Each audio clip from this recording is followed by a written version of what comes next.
Millions of Australians are beginning a long weekend at home, having scrapped Easter holiday plans. Figures appear to show the coronavirus restrictions are working. Australia has recorded its lowest daily rise in infections in almost a month, down to 96. The Prime Minister has used his Easter message to urge Australians not to gather with family and friends over the long weekend. Police are out in force, issuing fines to anyone breaching rules.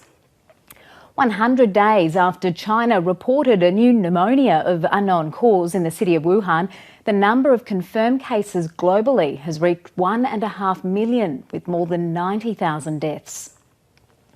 There are more than 430,000 infections in the US, with another 6.6 million Americans becoming unemployed last week, taking the number of jobs lost to the crisis to more than 15 million. The British Prime Minister Boris Johnson is out of intensive care and in hospital where he's being treated for COVID-19.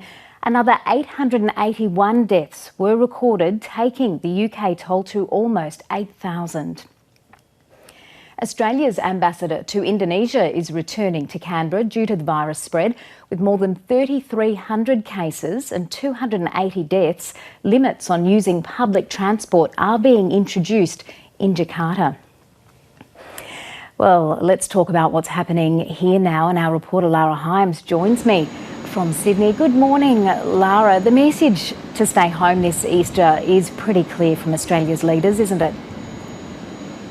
Well, Kirsten, it's not new. We've been hearing about this message for days from authorities. We've also been hearing it from state and territory leaders all around the country, and it's also been a message that has been echoed by police. We've even heard the New South Wales Police Commissioner come out and warn against it. Not only that, we've also been hearing from some of the regional areas where a lot of these would-be travellers and tourists would be going there in the lead up to the Easter break. They've also been saying and giving that warning for those people to stay away, even though that they would normally be relying on the tourism dollar coming through to bolster their economy. But it's been such a strong message that this year it's even made the Prime Minister's Easter message. Coronavirus means this Easter will be different and we will be staying at home. And it's important because we cannot undo the tremendous progress we have made together in recent times. So this Easter, we are staying at home. Don't travel. Don't go away. Lara, what is the latest with the New South Wales minister whose behaviour prompted a police investigation? Well, Don Harwin is an upper house MP in New South Wales, and he's also the arts minister. He received a $1,000 infringement from New South Wales Police for breaching those regulations surrounding essential travel. He had actually relocated from his property in Sydney's eastern suburbs to the Central Coast, which is about an hour north of Sydney. He says that he relocated there and set that up as his primary residence 3 weeks ago, prior to the regulations coming into force, but police saw it differently. He's also been recalled by the New South Wales Premier Gladys Berejiklian. He has issued an apology for that, and Gladys Berejiklian says that this just goes to show that no one is above the rules and everyone needs to heed the message. Bring us up to date with the number of cases now around the country. Well, there has been some improvement about the confirmation of coronavirus in Australia. At the moment, the national tally for these confirmed cases stands at 6,109, and tragically, there have been 51 deaths associated with that. If we just have a look at the breakdown of state by state, we still see New South Wales leading, unfortunately, that tally there with 2,773 cases, followed by Victoria, which is nearly half, 1,228, and of course following third Queensland 953. Most of the other states in triple figures, and we also have the territory sitting at 28 cases at the moment. The message though has been that we need to heed to the warnings of non-essential travel, maintain those social distancing and don't go out if you don't need to. Okay, thanks Lara. And police will be busy this weekend making sure people aren't breaching those stay-at-home rules. One of the focal points will be on Queensland's Gold Coast, usually a tourist hub. Our reporter Michael Rennie joins me from there now. Michael, what restrictions are currently in place along the Gold Coast? Kirsten, police are on the lookout for any non-essential travellers heading to the Gold Coast this weekend. I travelled along the M1 freeway this morning and it was very quiet, and that's really, they don't want people from outside of the Gold Coast area coming into the region at all. Fines of over $1,300 will be going to those people if you get pulled over and the police think that you are a non-essential traveller. You face a fine of around about $1,300. There's beaches closed along the Gold Coast at the Spits, here at Surfers Paradise and also at Coolangatta. Big fines, $1,300 fines for people who are seen on the beach as well. We have seen a couple of people down there this morning, Kirsten, some older gentlemen running along the beach. Maybe they've been doing that for a long time and they weren't going to stop doing that for anyone. But yeah, look, so far, look, it's quiet here at the moment because it is starting to rain. It was a little bit busier earlier this morning. It looked like they were all locals, just people out having exercising, which is allowed. But yeah, those restrictions definitely in place now. You can see behind me the beaches are closed. You can't miss that. And the Mayor of the Gold Coast, Tom Tate, he hasn't ruled out actually bringing in further restrictions next week, tightening the noose even further to really shut that down. The Gold Coast airport closed last night because all commercial flights have been cancelled to the region.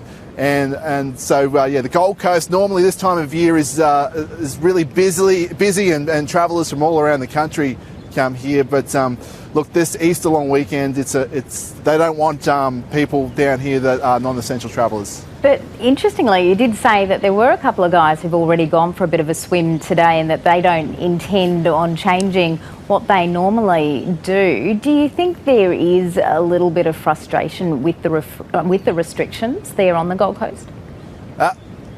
Absolutely, Kirsten. Yeah, we're hearing that the locals are not happy about the beach closures.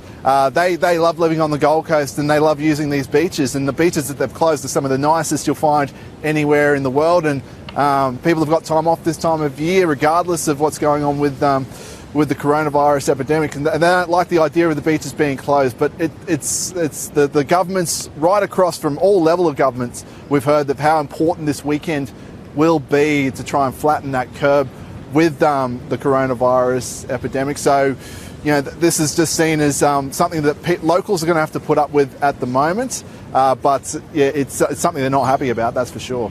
Now, Michael, there's been a significant drug bust on the New South Wales-Queensland border there today.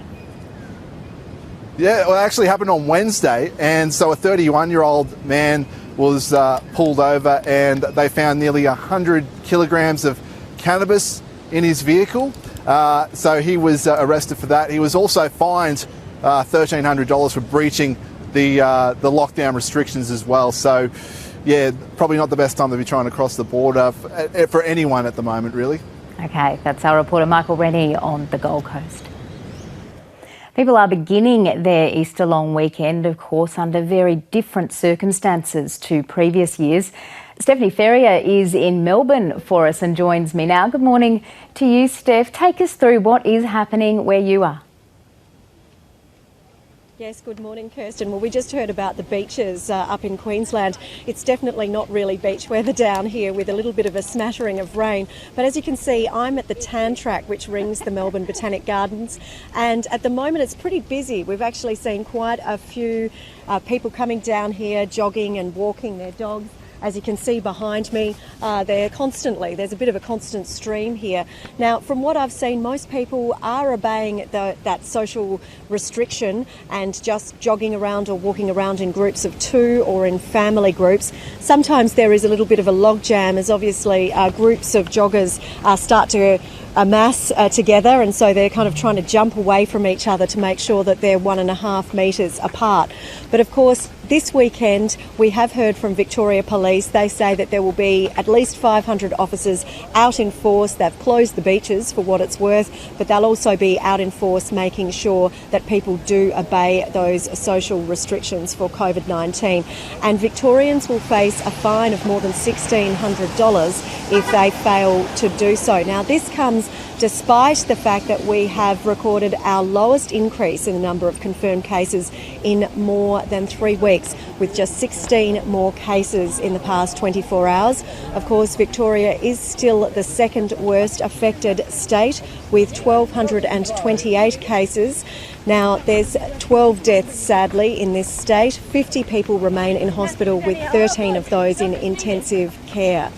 Now, the main thing that the Victorian authorities are really looking at is the number of community transmissions. That's where they don't know where the source of infection is, and that has risen to 110 here. So the health authorities here say that this is definitely not the time, notwithstanding the slowing of that trend and the flattening of the curve, it's definitely not the time to be taking our foot off the brake. One thing that police will be doing slightly differently from tomorrow is that they will no longer have to do spot checks at homes for international travellers, because this will mark the 14-day period since people have been taken away and put into hotels. So that's one thing less that the police will have to check on. They still, of course, will be out and about checking on people that might have tested positive for COVID-19, as well as making sure that people aren't gathering. But at this stage, as you can see, people are just making the most of it, trying to get out and exercise while they can. Our reporter in Melbourne is Stephanie Ferrier. One place that is open for Easter is the Sydney Fish Market, but with strict crowd control measures in place to prevent the spread of coronavirus. Our reporter Rani Heyman is there this morning. Rani, what is it like down there at the moment? Usually it's pretty crowded at this time. Well, that's exactly right. Driving in here this morning, it was pretty breezy. We got a parking spot really easily. But when we came up to the entrance of the fish market, you could really see that police presence and that sort of presence of police here wanting people to make sure that they are social distancing. And as you can see behind me, there are actually people being temperature checked as they're walking in today. So every single person that walks into the market today is being temperature checked. They're being given hand sanitizer to put on before they go inside. And the police are really making sure that they control those numbers that are inside there to make sure that people have every chance of not contracting the coronavirus. Now, we know that normally this time of year, around the Easter long weekend, this place would see around 40,000 people come here. There would be big lines, there would be a lot of traffic, but today it's pretty quiet. There's not a lot of people coming down here. So right now it is looking pretty calm at the moment, pretty quiet. People are being temperature checked, but the beefed up security is definitely having the desired impact. And how do traders feel about the restrictions in place there and the effect that they are having on their business at this really busy time of the year for them? Yeah, that's right. And the CEO of the markets has actually said that he expects that this Easter weekend period, they could turn over around $10 million less than they normally would. So that is quite a significant number there. But what they have said inside is obviously people wanting to make as many sales as they can for their businesses, but they also respect the fact that these social distancing measures are in place and that they will be in place for some time, and especially over this Easter long weekend.